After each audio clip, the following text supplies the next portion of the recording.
So Star Wars The Acolyte just had its last episode, and I'm not going to waste any time in saying that I liked the series quite a bit. There were some things I didn't like, but overall, I liked it a lot.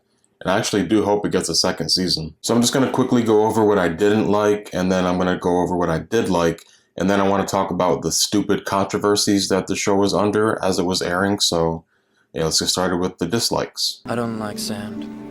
This is probably a bit of a nitpick, but when Osha and May were on screen together, you couldn't see both of their faces at the same time most of the time. It happened more in episode 8 where you could finally see their faces at the same time, but throughout the show, it didn't happen a lot. And I know it's because it's one actor playing both characters, but I feel like they have the technology now where they could make that happen. They can have both characters' faces on screen, even though it's the same actor. Like, I could tell, I forget which episode it was. It might have been episode 6.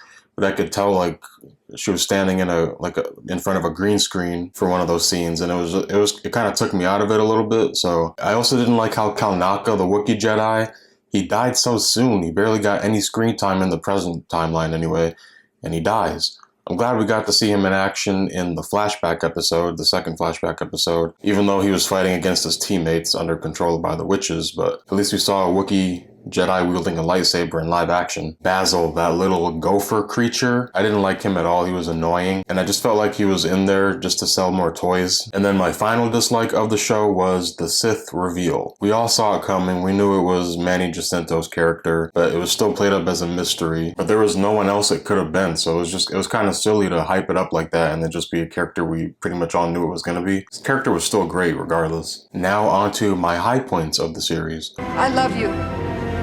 I know. Seeing Coruscant, more of Coruscant, that's always nice. The Galactic Capital in the High Republic on screen, always a treat. Seeing more Jedi, I like that a lot. I did like the flashback episodes too. I like the second one more than the first one, but both of them were very good. And I also like that the show was taking its time to tell the story. A lot of people were being impatient about that, but I like that it was taking its time, not rushing things. The first 2 episodes were the build-up episodes, and then episode 3, well, that was a flashback episode, but after the first 2 episodes, and I guess you could say the third one, it going more, the pace was getting quicker, but still not rushed. It was like Andor. The first 3 episodes of Andor were the setup, and then the rest of the series was like the main pacing of the show. The lightsaber duel between the Jedi and the Stranger in, what was it, episode 5? That was insane, but in a good way. That was just amazing to watch. The choreography was great. It's some of the best choreography we've seen in live action since the prequels. It was just like, it was so tense. At first I wasn't expecting Sol to die because he was, the main Jedi there. I wasn't expecting Yor to die. I wasn't expecting Daphne Keen's character to die. I'm sorry, I don't remember her character's name, but both Yor and Daphne Keen's character were killed in that episode. Of course, they were part of the last 3 Jedi standing as the main characters. I figured they would be, but I didn't expect them to die in that episode, and that raised the stakes very high, because you'd expect the main characters to make it till at least the last episode, but they were killed halfway through the show, and I was like, that's what we need. We need stakes like that. That was just great, in my opinion. I gotta quickly mention the 2 cameos that we saw in the finale. Yoda at the end. I was wondering if we were going to see him, and we did, so I was glad about that. He wasn't like a big part of the episode. He was just there for a quick second at the end. We don't even see his face. We see the back of his head. Perfect cameo. And then finally, we see Darth Plagueis the Wise in canon, on screen, live action. So glad we finally get to see him in canon, especially live action. That was great. If we get a second season, I hope he's incorporated more into the story. So I'm wondering, is he the Stranger's master? Speaking of Manny Jacinto's character, I liked him a lot, and we were expecting him to be the Sith in his first few appearances, and he was. Acting was great. Character writing was great. It was very, intriguing to see what he was trying to teach Osha to get her on his side. And he had, whiplashes on his back. I think it's pretty obvious he was Renestra's old Padawan, and he turned to the dark side. I was kind of disappointed that they didn't share a scene together. She looked up at him on the bridge, but he was gone. Maybe if we get a season 2, maybe they'll get a scene together then. The best character of the show, Sol. Love Sol. Very flawed character, but great character too. Lee Jung-jae, the actor, phenomenal. I think it's amazing that he learned English just for this role. He didn't know much English, and brushed up on his studies for this character. You could tell that English is not his first language as he's playing the character, but it was still really good for the short amount of time that he learned it in. And that's crazy that Soul killed Anastasia. He thought she was hurting May, but she was gonna just not do anything bad, and he killed her. Soul is kind of like a mixture of Qui-Gon, Obi-Wan, and Anakin. Like his wisdom from Qui-Gon, him wanting to like be the perfect Jedi like Obi-Wan, but his emotions getting the better of him and him being impulsive like Anakin. It's a good mix of a character. And unfortunately, he's now dead as of this finale. And I definitely understand that. He killed their mom, but rest in peace, Soul. The bleeding of the Kyber crystal, that was amazing to see in live action. I don't know if we've seen that before, like in animation. I know it's been in like books and stuff, but to finally see it happening live in the flesh, that was pretty cool. And then Vernestra covered up everything that happened. The attempt on my life has left me scarred and deformed.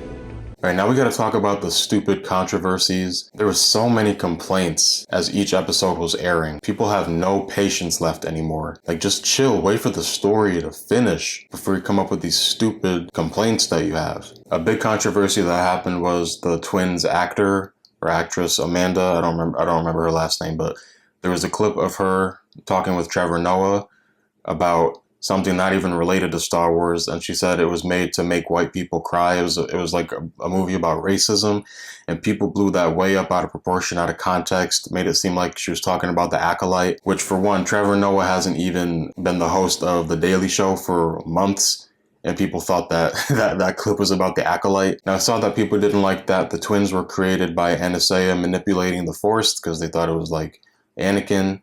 But wasn't Anakin created by the Force itself, not from someone manipulating it?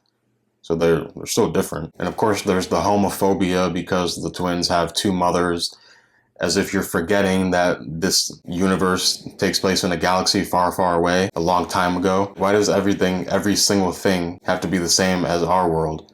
In our world, we have same-sex couples. Like, is it really hard to believe that in that universe, that fictional universe, there would be families where both parents are the same gender? There's probably a species out there where neither parents have a gender at all. There could even be species where parents can switch between genders. They can make themselves genderless or switch between female or male. Oh, this was another one, the lack of white males. That was a big issue in the first few episodes, as if the first 3 Star Wars movies to ever come out, the main characters there were white men. There was literally only one black person in that trilogy that was a main character. I think there was like a background character that was black, but otherwise one main black character. Everyone else, Han Solo, Luke, Obi-Wan Kenobi. If you want to just talk about good guys, because people have a problem with the bad guys being white males, so then I have to rule out Palpatine, Tarkin, etc. But Obi-Wan, Luke, Han, Wedge. I personally think it was great that there was more diversity in the characters in the show. Vernestra is the same species as Luminara, Unduli, and Barriss Offee.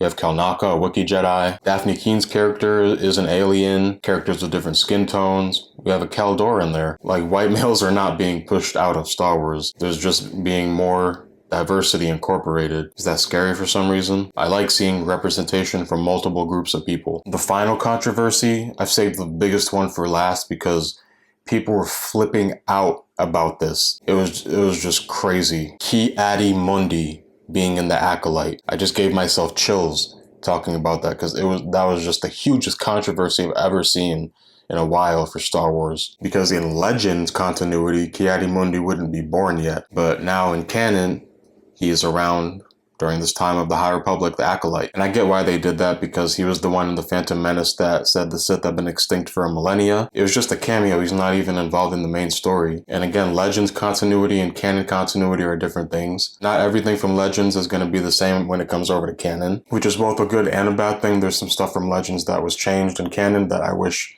stayed the same, but there were some changes that were good. But oh man, was that controversy crazy the night that episode came out.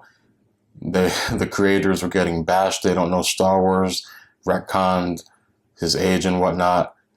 Whew, you did not want to be online that night. That's for sure. So yeah, like I said in the beginning, I liked the Acolyte, shared my likes and dislikes, and then talked about the controversies. Overall, I would give the show a 7.5 out of 10. And also, as I said, I hope it gets a second season. See Plagueis more, see Osha training under the Stranger. Maybe you could see May try to get her memory back. Vernestra up to no good again. Now, I want to quickly rank the Acolyte among the other live-action Star Wars shows. Number one for me, Andor. Most of you, I'm sure, will agree with that. Just a masterpiece show. Second would be probably The Mandalorian. Third, Ahsoka.